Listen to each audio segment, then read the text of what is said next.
Anthony. Hi, It's a great to see pleasure. you. Yes, I'm so likewise. excited you're here. I'm Hey, excited to be come by here. bicycle. I did, yeah.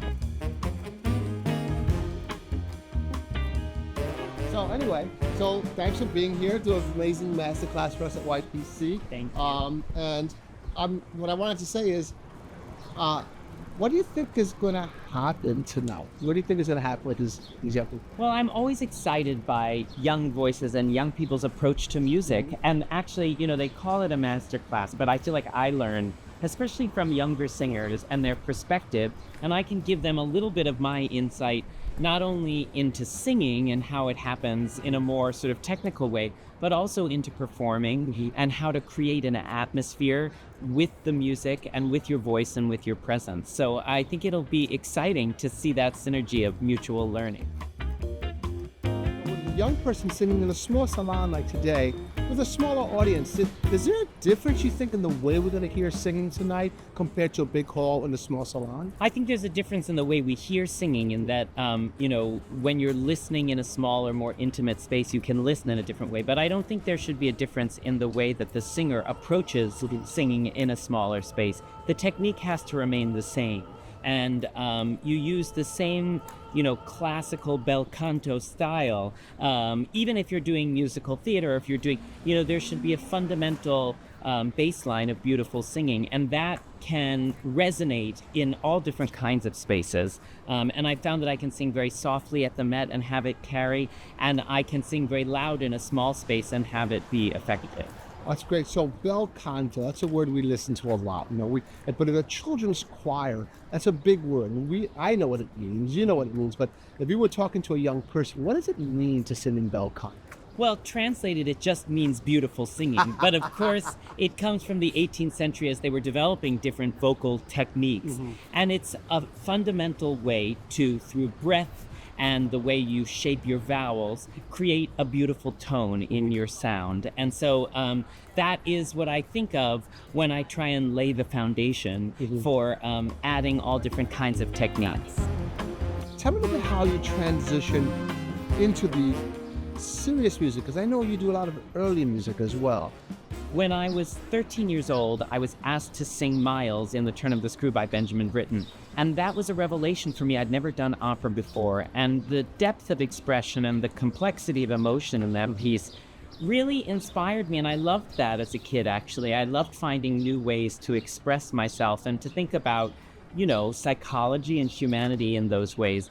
And so that got me engaged in opera, and I was, of course, working with a lot of opera singers as well.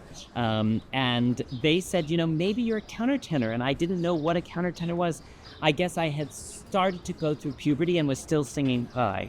And I continued singing high and figured out what a countertenor was and realized that I could learn some of that music, that Baroque music that countertenors sang, and start working on, cultivating my falsetto, basically my high voice. And that's what I did. I slowly transitioned from voice soprano to countertenor. And I want to ask you a lot about the countertenor voice, because it's one of the most unique sounds found in the world, and you're the leader in that world. But before we talk, can we go in here and just get a little cake or something? Because I know you love to eat cake. Let's go in. So you were talking about the concept of a countertenor. Can you tell me what that actually means? Well, a countertenor is a man who sings in falsetto, which is a head voice. And actually, it's the same thing a woman does when they grow up. They sing in a head voice and a chest voice. Okay. But really, we develop the falsetto and make it richer and more full, and learn how to, as an adult male, make it not sound false or little in any way, but really sound like a full-blooded opera singer. And is the breath the same, or is that a very different way of doing it? You have to learn how to control your breath really well, as you do for any operatic voice. But in particular, as a countertenor, you're sort of bringing a smaller section of your vocal cords together, which means that the sound is higher. The shorter the string that you pluck, the higher it goes. And so because you're leaving a little hole in there, breath can escape. So you have to really learn to manage your breath well. Now, the reason I got the idea of the brownies, I was watching I think it was Unscripted or something you were on, and you just love to bake cakes. Yes. So what is that about? I mean, it's a great way to not be too focused on work, and it keeps your mind occupied, because baking you have to be somewhat exact about without being too preoccupied by all the other things that you have to do as an opera singer to have a successful career. So do you eat the cakes before you sing? It depends, sometimes it's good to have a little sugar and carbohydrates before you sing, depending on what you're doing. When you sing new music like that versus when you do early music, is there, once again, within the countertenor world, is there a difference in the style and how you sing, or is it still all bel canto? Well, there's definitely a difference in the style, but again, the approach to singing, I don't believe, should change. If you wind up changing your voice for every context and every style of music, then you get into vocal troubles.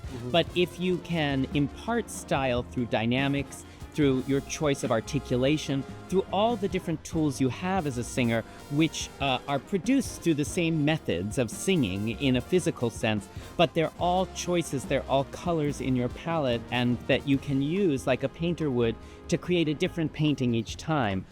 That's really the approach that I try and take. So even when I'm singing Philip Glass and singing Akhenaten, I sing a little bit of Handel every day to remind myself the fundamental technique that I want to achieve with something like Glass, and to not have my voice fall into the wrong kind of habit. Well, here we are at the National Arts Club. Yeah, I can't wait. Let's go inside. All right, let's do it.